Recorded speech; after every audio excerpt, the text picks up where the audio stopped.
할렐루야.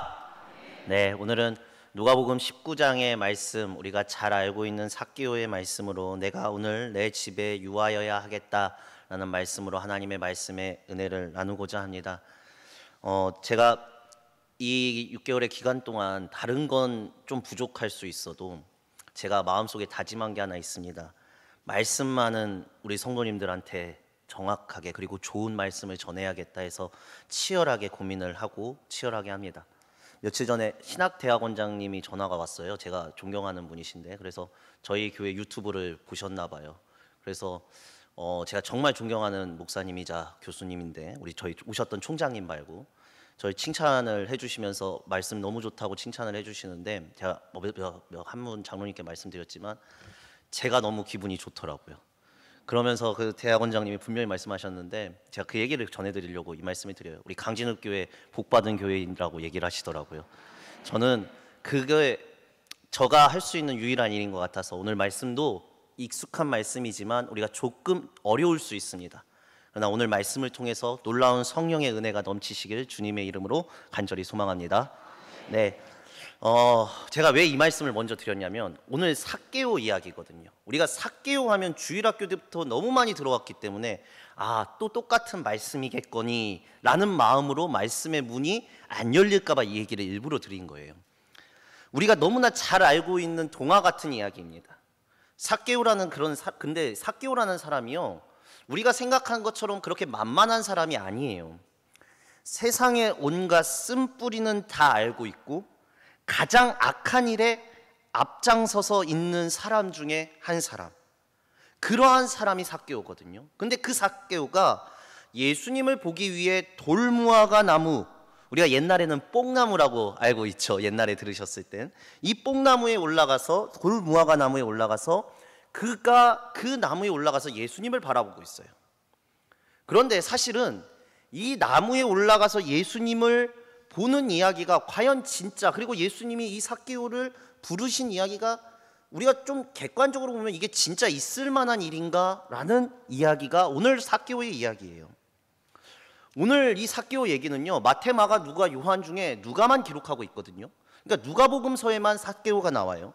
근데 이 삭개오의 이야기는 사실 예수님의 사역 중에서 굉장히 중요한 부분이에요. 우리는 그냥 주일학교의 동화 같은 꼭 거쳐야 하는 이야기로 들었다면, 사실은 예루살렘에 입성하시는 예수님께 있어서 굉장히 중요한 위치를 차지하거든요. 그리고 예수님께서는 이 일 후에 십자가를 지시고 구원 사역을 마무리하세요. 바로 그 직전에 예수님께서 하셨던, 일부러 보이셨던 사역이라는 거예요. 그런데 우리는 주일학교 때는 이 삭개오 얘기만 딱 잘라서 들으니까 삭개오 얘기만 들으는데, 사실 오늘 이야기는요, 예수님을 찾아갔던 부자 청년 아시죠? 그 부자 청년하고 연결되어 있는 메시지예요. 어떻게 하면 부자 청년이 이렇죠, 영생을 얻습니까? 라고 질문을 해요. 부자 청년이 이렇게 얘기합니다. 내가 어렸을 때는 율법을 잘 지켰고 열심을 냈었고 가장 모범적으로 살아왔습니다. 그런데 구원을 받는다면, 그 부자 청년을 보면 구원이라고 얘기할 때, 구원받는 사람은 이런 부자 청년과 같은 사람이야 라는 사람이 사실은 부자 청년의 구원이거든요. 그런데 그 구원받을 만한 부자 청년은 예수님 앞에서 슬피 울며 돌아갔습니다. 근데 오늘 삭개오는 감히 예수님 앞에 찾아갈 수도 없었고 그런 질문을 할 수도 없었고 예수님을 만나기 자체가 두려워서 몰래 돌무화과 나무에 올라가서 보고 있는 사람이에요. 또 예수님 앞에서 내가 어떻게 하면 구원을 얻습니까? 라고 감히 말도 못하는 부자 청년과 대비되는 사람이라는 거예요. 그런데 이 반대의 사람이 이런 지금 일이 일어나는 거예요. 어떻게 저런 사람이 구원을 받을까? 하는 사람이 오늘 구원을 받는 사람이 돼버리는 거예요. 우리 마음속에 그러죠. 저런 사람은 너무 모범적이고 너무 신앙생활에 잘하기 때문에 구원받을 거야 라고 생각한 사람은 돌아간다는 거예요. 예수님 앞에서 돌아가서 슬피 우며 자기 길을 걸어가는데, 이 대비점에 있는 삭개오는 예수님이 직접 이름을 불러주시고 그가 구원받았다라고 얘기한다는 거예요. 이 부자 청년 사건을 우리가 생각하면서 오늘 삭개오 이야기를 받아들이셔야 됩니다. 또 이 직전에 뭐 바디메오 만나는 이야기까지 연결되어 있는데 거기까지 너무 복잡하니까요. 오늘은 이 부자 청년의 이야기와 삭개오 이야기를 볼게요. 자, 삭개오 이야기에서요, 예수님이 말씀하시고 싶은 이야기가 뭘까요? 예수님이 예루살렘을 통해서 들어가실 때 이제 자기가 이제 십자가 고난의 길을 걷기 위해 예루살렘에 들어가시잖아요. 근데 이 예루살렘에 들어가실 때 예수님은 여리고라는 이 교통의 요충지에서 삭개오를 만나요. 그러면 이 삭개오의 만남을 통해서 무엇을 우리는 알아야 되는가? 이게 중요하거든요. 일단 우리가 이것을 알기 위해선 여리고성과 세리장인 삭개오에 대해서 이해해야 돼요.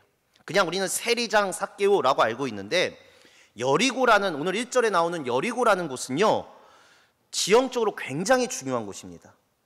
예루살렘을 들어가려면 꼭 거쳐야 하는 곳이기 때문에 이곳이 교통의 요충지예요.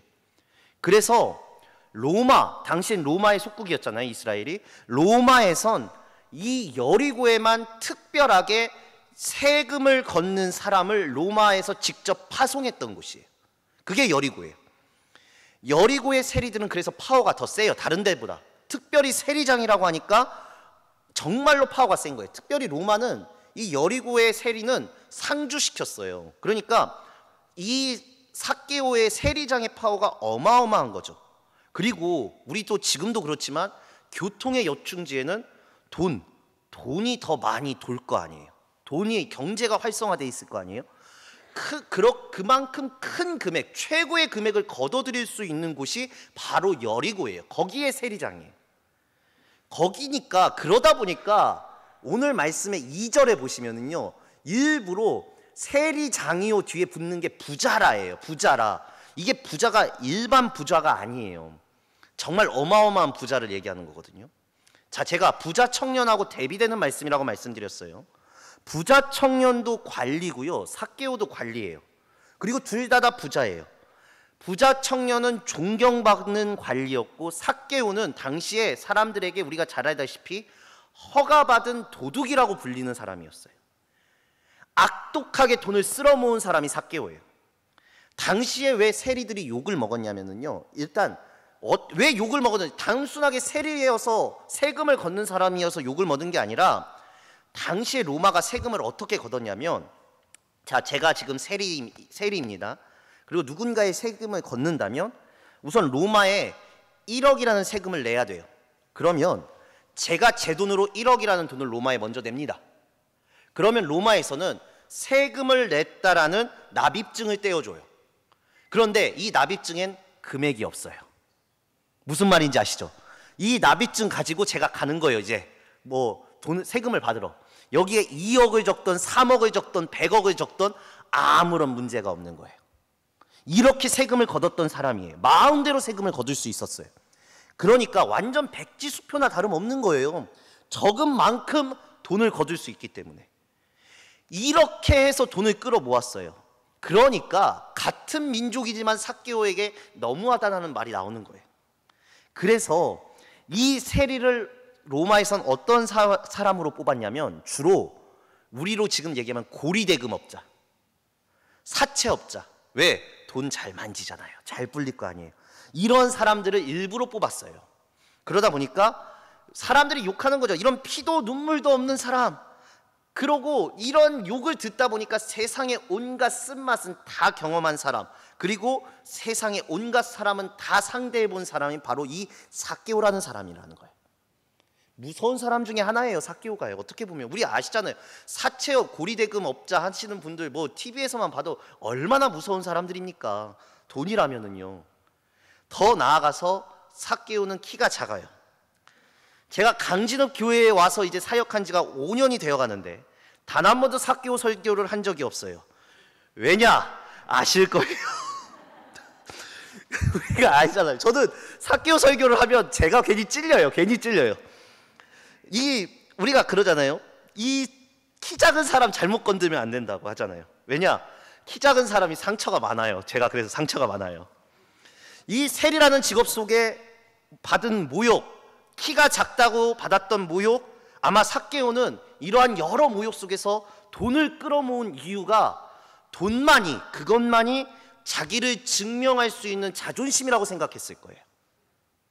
그러니까 돈을 모으는 게 삭개오에게는 자존심이었고 이것으로 버텨온 사람이에요. 그런데 예수님이 지나간다라는 소리를 들은 거예요. 단순하게 호기심으로 삭개오가 뽕나무에 올라갔다, 돌무화과 나무에 올라갔다, 이건 틀린 말이에요. 왜냐? 가장 큰 이유는 그가 호기심 때문에 체면을 버리고 나무에 올라갔다라는 거예요. 사실 나무에 올라가면 자기 키가 작다라는 게 더 드러나는 사건이에요. 그걸 밝히고 싶지 않아요. 나무에 올라가는 순간 자기가 키가 작은 게 알기 때문에요. 저도 이제 제가 목사가 되어서 하나님의 종으로 사니까 이 밑에 발판 깐 거 밝히는 거지, 학생 때는 키높이 또 깔창 운동화에 넣은 거 드러나면 그게 그렇게 수치스러웠거든요. 5cm, 7cm 제가 운동화 깔창을 밑에 깔았거든요. 그거 나타내고 싶질 않아요. 왜냐? 키가 작다는 게 드러나 보이니까요. 그게 뭐냐면 오히려 내가 키 작다는 거 더 드러나잖아요. 알게 되잖아요. 깔창이 보이는 순간, 나무에 올라가는 순간 더 보여요. 그런데 이것을 드러냈다는 것은요, 호기심을 넘어간 거고, 더 나아가서 예수님이 오늘 내 집에서 유하겠다라고 했을 때 그가 즐거이 들어가는 걸 보면 이 삭개오의 마음속에는 간절함이 있었다는 거예요. 간절함. 어떠한 간절함? 어쨌든 돌무화과 나무에 예수님이 올라가서 예수님을 보고자 했어요. 놀라운 거는요, 부자 청년과 다른 게 뭐냐면 예수님이 직접 찾아오셨다는 거예요. 오셨다는 거예요. 예수님 앞에 부자 청년이 와서 무릎을 꿇고 어떻게 하면 내가 영생을 얻습니까? 라고 물은 다음에 부자 청년은 슬피 돌아갔는데, 이 삭개오는 달려올 자격도 안 되기 때문에 무화과 나무 위로 올라갔는데 그 예수님께서 직접 오시는 거예요. 그리고는 예수님이 이렇게 말씀하시죠. 5절에 보니까요, 예수께서 그곳에 있으사 쳐다보시고 이르시되 삭개오야 속히 내려오라, 내가 오늘 내 집에 유하여야겠다 하시니, 어떻게 예수님께서 삭개오의 이름을 알고 계시는지는 성경이 기록하지 않아요. 그런데 우선 예수님께서는 삭개오의 이름을 알고 불러주셨다는 거예요. 아마 삭개오는 놀랐겠죠. 오늘 내가 내 집에 유하여겠다, 감사한 마음도 있었겠죠. 그 명성이 자자했던 예수님께서 우리 집에 오신다고 하니 삭개오는 급히 가서 예수님을 맞이합니다. 오늘 본문에는 없지만 아마 유대의 전통에 따르면 물을 내왔을 것이고 유대인의 관습에 따라 손을 씻었을 것이고 귀한 손님이 오셨으니 귀에 맞는 귀한 음식을 내왔을 거예요. 그렇게 하는 와중에 오늘 삭개오가 이런 말을 해요. 이때 사람들이 주님이 어떻게 죄인의 집에 주님이 머무를 수 있냐라고 수군거리자 그 죄인인 삭개오가 오늘 8절에 이렇게 얘기합니다. 우리 8절 말씀 다 함께 읽겠습니다. 시작. 삭개오가 서서 주께 여짜오되 주여 보시옵소서, 내 소유의 절반을 가난한 자들에게 주겠사오며 만일 누구의 것을 속여 빼앗은 일이 있으면 내 갑절이나 갚겠나이다. 아멘. 자, 이렇게 얘기를 해요. 이렇게 고백하는 거예요. 누구도 그에게 아무 말도 하지 않았어요. 이 말을 삭개오가 했더니 9절에 예수께서 이르시되 오늘 구원이 이 집에 이르렀으니, 구원이 이르렀어요. 이 사람도 아브라함의 자손이니로다. 자, 부자 청년과 다른 점이 지금 비교되시나요? 삭개오 얘기하고 비교해 보니까 일단 구원을 어떻게 해서 인간이 얻을 수 있습니까? 라는 질문에 인간이 아무리 열심히 한다고 하는 그 열심으로는 구원이 얻을 수 없다, 구원을 얻을 수 없다라고 얘기하시는 거예요. 그러니까 즉 뭐냐, 하나님 앞에 구원받는 자녀는 내가 무엇을 했느냐라는 것은 아무런 소용이 없다라는 거예요. 구원의 깊은 강은요, 사람이 절대로 사람 마음대로, 사람 힘으로 건너갈 수 없어요. 그래서 부자가 얼마나 구원받기 어려웠냐? 부자는 낙타가 바늘구멍을 들어가는 것처럼 어렵다고 얘기한 거예요. 그래서요. 그런데 이 구원과 관계없는 아무런 상관없어 보이는 이 삭개오에게 예수님이 오셔요. 왜냐? 본문 10절에 예수님이 오신 이유를 이렇게 얘기합니다. 우리 다 함께 읽겠습니다. 시작. 인자가 온 것은, 아멘, 잃어버린 자를 찾으시는 분이 예수님이시기 때문에 오신 거라는 거예요. 자, 여러분, 삭개오 얘기에서 부자 청년 이야기에서 중요한 건 뭐냐면 구원이라는 거예요. 우리가 그토록 아는, 우리는 구원받은 자녀입니다, 우린 구원에 속한 사람들입니다 얘기하는 구원의 문제예요. 부자 청년에게는 너가 가지고 있는 것을 다 팔아 가난한 자들에게 나눠주고 나를 쫓으라라고 하시면서 그러면 하늘의 것이 너에게 있을 것이다 라고 말씀하셨는데 그 부자 청년은 슬피 울며 돌아갔어요. 그런데 똑같은 부자 삭개오에게는 예수님은 이러한 말씀을 단 한마디도 하신 적이 없어요. 중요한 점이 이거예요. 부자 청년에게는 네 것을 팔아 나를 쫓아라고 했는데 삭개오에게 예수님은 이런 말씀을 단 한 번도 안 하셨더라고요. 삭개오에게는 그냥 예수님이 그의 집에 유하신 것밖에 없어요. 그런데 중요한 게 이거예요. 삭개오의 내면의 안에, 마음속 안에 어떤 변화가 일어났냐? 죄인이라고 손가락질 당하고 있는데 그의 안에는 예수로 말미암아 변화가 일어났다는 거예요. 보소서, 내 재산의 절반을 가난한 자에게 나눠주겠습니다. 그리고 내가 누군가의 것을 뺏은 적이 있으면 4배로 갚겠습니다 라고 변화된 거예요. 자, 여러분, 여기서도 중요한 변화의 포인트가 있는데 뭐냐면 내 재산의 절반을 주겠다. 이 절반이라는 재산도 어마어마한 재산이에요. 정말 큰 재산이에요.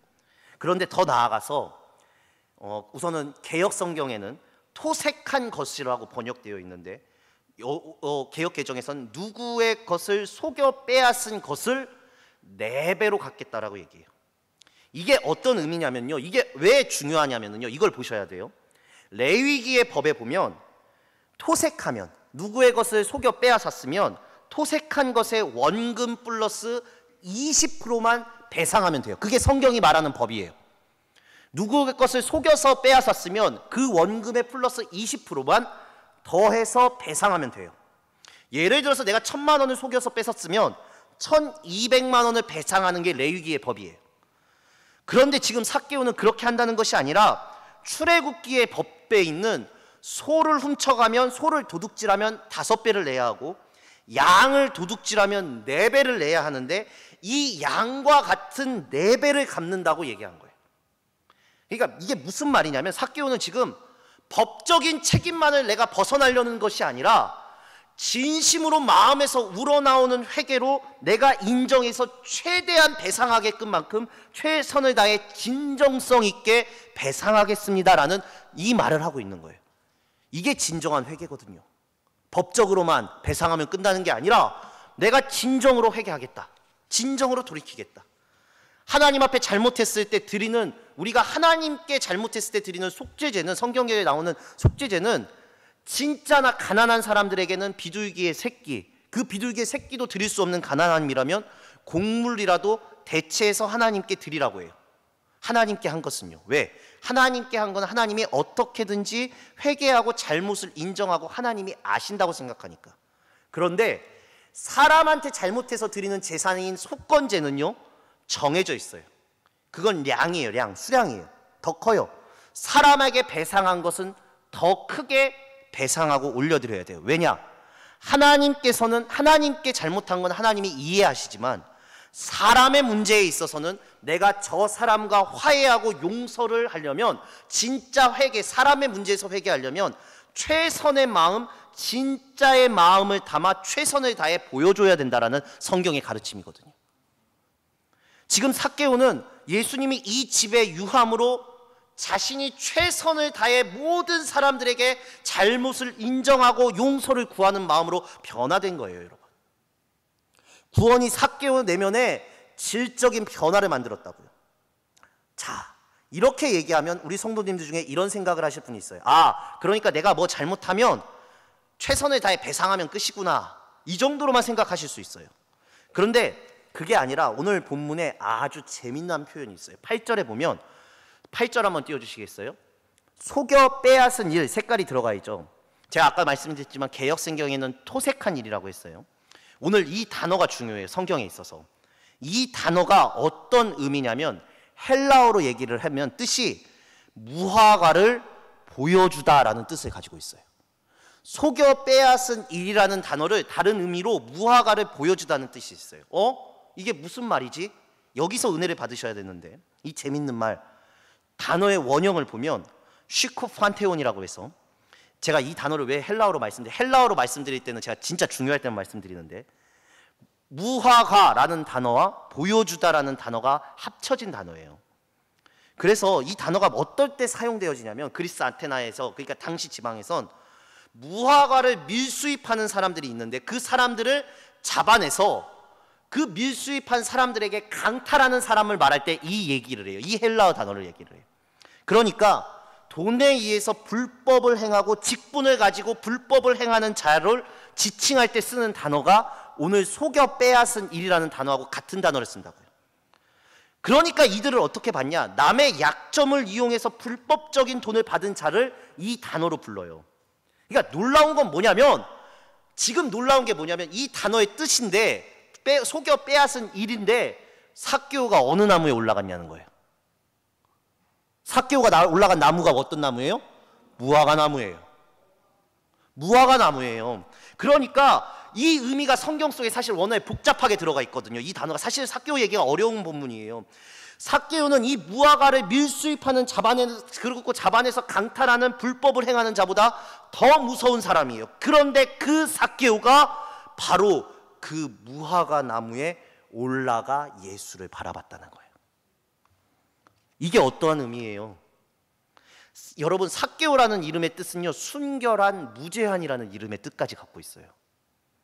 이름 뜻과 정반대되는 인생을 살고 있는 삭개오가 그 삭개오의 삶에 맞는 무화과 나무에 올라갔는데 예수님은 그 삭개오에게 찾아와서 내가 내 집에 거하겠다라고 얘기하신 거예요. 구원이라는 것은 부자 청년처럼 내가 어떻게 살았고, 내가 정결하게 살았고, 내가 예배드렸고, 내가 어떠한 직분을 가졌고, 내가 어떠한 자격이 있다고 해서 구원받는 게 아니라 우리 모두가 어떻게 보면 다른 사람의 것을 강탈한 자요, 약탈한 사람이에요. 그런데 그 약탈한 그곳에서 무화과 나무에 올라가서 볼 수밖에 없는 예수님 앞에 떳떳하게 나갈 수 없는 자가 우리들인데, 그러한 우리들이 예수를 보고자 했을 때 예수가 우리들에게 찾아오신다라는 거예요. 놀라운 건 장소가 바뀐 게 아니라는 거예요. 어떤 거룩한 장소에 삭개오가 올라가서 변화됐다는 것이 아니라 그가 강탈하고 그가 잘못했던 그것을 지칭하는 무화과 나무에 올라갔는데 그의 사람의 내면이 바뀐다는 거예요. 그래서 오늘 이 슈코판테온이라는 단어를 유일하게 써요. 유일하게 성경에서는 누가복음 3장 10절에서 14절에만 나오는데요, 우리 좀 길지만 함께 읽어보겠습니다. 시작. 무리가 물어 이르되 그러면 우리가 무엇을 하리이까? 대답하여 이르되 옷 2벌 있는 자는 옷 없는 자에게 나눠줄 것이요 먹을 것이 있는 자도 그렇게 할 것이니라 하고, 세리들도 세례를 받고자 하여 와서 이르되 선생이여 우리는 무엇을 하리이까 하매 이르되 부과된 것 외에는 거두지 말라 하고, 군인들도 물어 이르되 우리는 무엇을 하리이까 하매 이르되 사람에게는 강탈하지 말며 거짓으로 고발하지 말고 받은 급료를 족한 줄로 알라 하시니. 아멘. 자, 먼저 14절에 거짓으로 고발하지 말고라는 단어가 슈코판테온이에요. 그러니까 이거하고 같은 단어예요. 성경에서 유일하게 2번 쓰이는 거예요, 이 단어가. 그리고 이 재밌는 사실은 예수님이 이렇게 얘기하신 거예요. 이 슈코판테온을 얘기하실 때 예수님의 언급을 보셔야, 말을 보셔야 돼요. 예수님이 뭐라고 얘기하시느냐? 세리하지 마, 군인 하지 마 라고 예수님은 얘기하지 않으신다는 거예요. 뭐냐? 세리를 하되 정확하게 거둬, 군인을 하되 힘을 남용하고 강탈하지 마라. 즉 뭐냐? 너의 자리를 지키되 하나님 앞에 경건하게 살아가라. 그게 거룩이에요. 그게 거룩이에요. 즉 내가 있는 지금의 자리가 죄악의 자리라고 한탄하면서 주저앉지 말라는 거예요, 여러분. 내가 죄를 저질렀을 때 내가 이럴 수밖에 없어서 죄를 저질러, 내 집안이 이래, 내 가정이 이래, 내 환경이 이래서 나는 죄를 저지를 수 있어, 그게 중요한 게 아니다라는 걸 오늘 말씀을 통해 얘기해 주는 거예요. 무엇이냐? 삭개오에게 구원이 임하자 삭개오는 그 자리에서 내면의 변화가 있었다라는 거예요. 믿음의 변화가. 옛날엔 착취자였는데 지금은 자기가 받은 은혜를 나누어 줄 수 있는 사람이 돼요. 우리는 어떤 생각을 하냐면요, 우리가 가끔 이런 생각을 해요. 우리가 예수를 믿는다고 하면 무엇인가 내가 있는 자리를 벗어나서 내가 달라져야 된다고 생각해요. 내가 완벽하게 다른 자리로 향해 있어야 된다고 생각해요. 내가 무엇인가 은혜를 받으면 무엇인가가 되어야 된다고 생각을 해요. 내가 은혜를 받으면 내 자리에서 하나님을 섬기며 싸우려고 하는 것이 아니라 다른 어떠한 종교적인 것을 해야 내가 바뀌었다고 생각을 해요. 그게 아니다라는 거예요. 구원은 하나님에게 우리에게 일방적으로 주신 게 맞아요. 그러나 구원이라는 개념을 예수 믿고 천국 가는 개념으로만 생각하시면 안 된다고요, 여러분. 구원은 나의 삶의 이 자리에서 계속해서 이루어지는 게 구원이에요. 지금도 여러분들을 통해서 이루어지고 있어요. 그 구원의 속에 내 내면의 질적 변화가 있어야 된다라고요. 그게 우리가 해야 되는 구원을 두고 있는 싸움이에요. 그게 여러분들이 살아가는 이유예요. 본문 보세요. 7절에 보면 내 집에 유하여야겠다 하면서 예수님의 구원이 이루어진 거예요. 그리고 10절에 보세요. 왜 예수님이 삭개오 집에 갔느냐? 인자가 온 것은 잃어버린 자를 구원하려 함이라 라고 얘기를 해요. 예수님은 구원이 목적이세요. 삭개오처럼. 감히 주 앞에 얼굴도 비출 수 없고 그 죄악의 끔찍함에 자존심밖에 살아갈 수 없는 그가 자기의 만행이 보이는, 자기의 죄악이 보이는 돌무화과 나무에 올라가서 쳐다볼 수밖에 없었던 존재인 그가, 예수님이 그에게 찾아오셔서 그를 만나주셨다라는 거예요. 그리고 요한계시록 3장 20절이 이렇게 얘기하죠. 이 문제에 대해서 우리 함께 읽겠습니다. 시작. 볼지어다 내가